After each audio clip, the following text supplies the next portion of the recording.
السلام عليكم، مرحبا بكم في طبق جديد ووصفة رائعة غادي تعجبكم بزاف، اللي هي المحمصة بمطيشة اللي محضرة بواحد التوابل سخونة.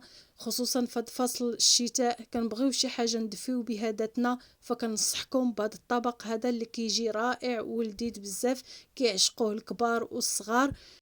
كنوجدوه في الليل خصيصا، اللي كما قلت لكم كيدفينا. فمرحبا بكم. بداو اول حاجه غادي نحتاجو هي المحمصه تكون نوعيه جيده. اللي بغيتيو نتوما رقيقه الغليظه او المتوسطه، انا اختاريت هنايا المتوسطه. كتعجبني نوجد بها هاد الشوربه هادي اللي كتجي لذيذه رائعه، وكذلك حتى في المنظر والشكل كيجي زوين بزاف. المحمصه متوسطه هي اللي كتجي احسن في هاد الشوربه هادي. وبالنسبه للمقادير والطريقه في نفس الوقت، غادي نحتاج واحد الطنجره غادي نحط فيها واحد البصله تكون متوسطه في القياس ديال نص كيلو، مشلضه مزيان تكون رقيقه. وغادي نزيد الربيع فيه القزبور المعدنوس والكرفس، يكونوا هكا مقطعين ويكونوا متوازيين. هنا غادي نزيد واحد الطريف ديال سكينجبير خضر اللي كيزيد يعزز لي هاد الوصفه هادي باش يكون طبق ساخن ومفيد لصحتنا. غادي نزيد واحد راس معلقه ديال البزار، دائما الشربات ما كنكثروش البزار. غنزيد معلقه ديال الكرويه، وغنزيد معلقه ديال القزبور يابس. القزبور يابس مهم في الشوربات. وغادي نزيد واحد راس معلقه ديال الخرقوم. بالنسبه للكرويه ضروري في الشوربات، هي كتعطينا مذاق وفيها مواد زوينه بزاف. هنا غادي نزيدو مليحه على حسب الذوق، وواحد المعلقه ديال الفلفله حمراء. هنا غادي نزيد زويته بلديه اللي غادي نكمل هذا الطبق هذا باش يجيني صحي 100%، ومن طبيعة الحال نستافدو منه اكثر. هنا غادي نزيد الماء غليان بحال اللي غادي نعمرو به اتاي يكون طالق السبوله، باش كنحافظوا على داك المكونات اللي ضفنا ديال القزبور والمعدنوس والبصيله كيبقاو طريين، وكذلك حتى العطريه ديالنا كتبقى من السماء وفيها الجد. غادي نمرق، ندير القياس ديال المريقه فاش غادي يطيب لي داك نص كيلو ديال المحمصه. المهم هذا غير القياس الاولي، ما نديروش واحد المرقه كثيره لان غنزيدوا المحمصه تقدر تزل عنا المرقه. وغادي نحطوه على الطنجره، نتسناو الغليه يغلي مزيان، طلع داك الغليه وتعاود، لان البصله والمعدنوس ضروري خصهم واحد شويه ديال الوقت باش يغليو في داك الماء غليان. واخا الماء كنكونوا مطيبينه من قبل، ولكن كيحتاج واحد 5 ديال الدقائق هكاك على النار حتى كتطلع هاد الغليان مجهده، ونحسو بريحه الربيع كتجي هكا مريقه من السماء ولذيذه بزاف. غير من الشمه كتشموها كتعجبكم. هنا غادي نبقى نضيف المحمصه، وغادي نستمر في التحريك حتى تغلي الطنجره وتعاود وانا كنحرك. علاش؟ لان هاد المرحله الاولى فاش كتضيفوا المحمصه ضروري من هاد الطريقه هادي حتى تغلى لكم، لان تقدر المحمصه كتبقى لنا حبه على حبه ما كتخلطوهاش، وغادي تعجل لكم ملي تجيو تحركوها تلقوها معجنه، وغيوقع لكم مشكل في الطياب ديال هاد المحمصه هادي. من الاول تبقاو تحركوا باش كتفرز حبه على حبه، كتشد راسها وكتبدا هكا كطيب.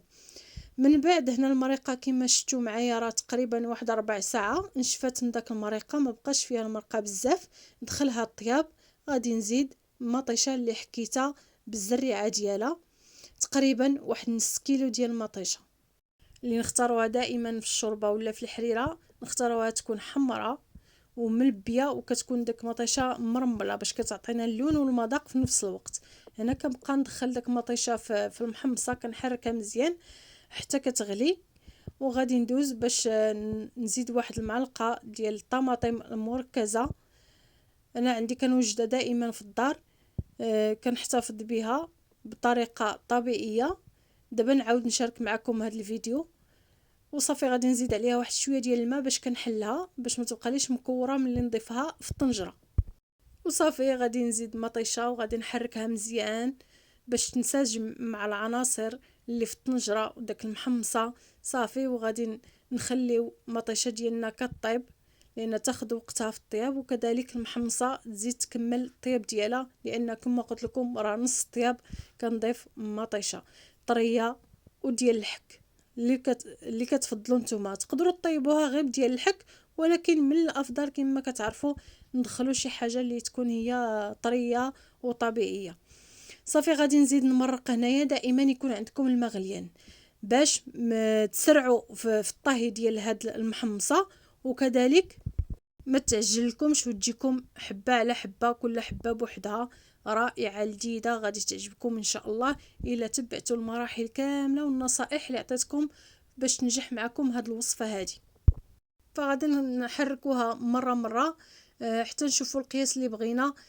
تقدروا تخليوها هكا خفيفه اولا ديروها على القياس ديالكم اللي كتفضلوا نتوما. نصيحتي لهاد المحمصه هذه دائما تخليوها خفيفه، لانها واخا تبقى معكم داك الخفه اللي كتخليوها خفيفه غادي تنفعكم. الا بقات لا غد ليه ما كتزيدوا فيها لا ما لا والو، كتبقى معكم كما هي، غير كتسخنوها وتقدموها.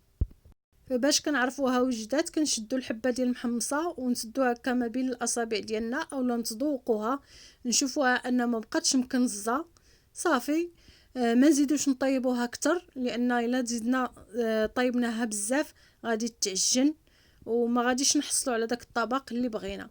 فهنايا كنقدموها في طبق رئيسي عائلي كيف ما زمان كتجمع العائله هكا وكتكل هكا بمعلقه سخونه رائعه فيها اللمه ديال العائله، فيها الدفء ديال الجسم ديالنا. فهاد الشوربه هذه صحيه كنصحكم انكم توجدوها في هاد الايام ديال البرد. وغادي نقدم انا مع هذا الطبق هذا شويه ديال الشريحه اللي وجدتها بلديه بالزعتر وفليو كتكون مبخره ان شاء الله، حتى هي غادي نشاركها معكم، وتميرات على حسب الاستطاعه ديال كل واحد. فكنتمنى ان الفيديو ديال اليوم والشهيوه ديال اليوم تكون نالت الاعجاب ديالكم.